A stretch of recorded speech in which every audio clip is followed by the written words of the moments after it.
Hey guys, so after watching the HR diagram video, I was able to gain more of an understanding of how we may classify and organize stars, not only in our galaxy, but all the other galaxies as well.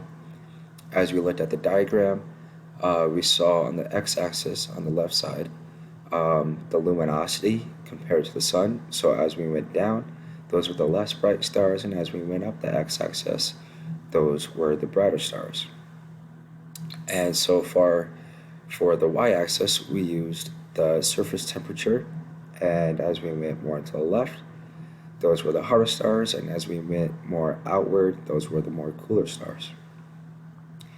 We also saw in the video that there is a little diagonal grouping of stars in the middle of the HR diagram, and that was called the main sequence. Which I thought it was very cool that our sun was actually included into that main sequence of stars. Um, these stars mostly burn hydrogen as, uh, yeah, they mostly burn hydrogen.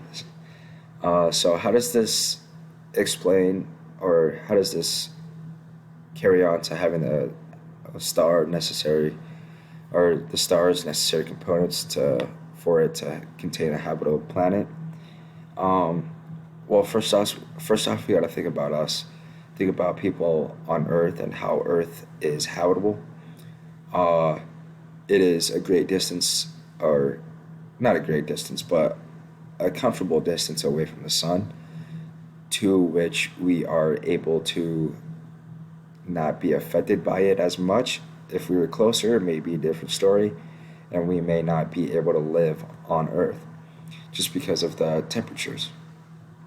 Um, we have to be in a habitable zone, so the star has to be in a habitable zone.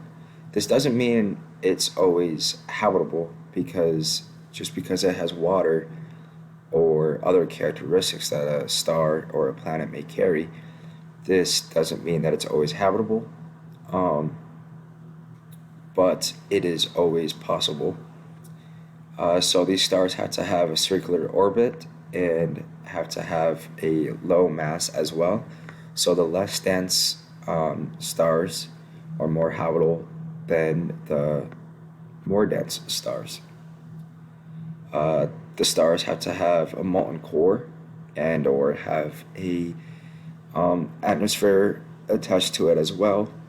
And as we know, in our on our planet Earth, we have a molten core, low mass, and we have an atmosphere as well.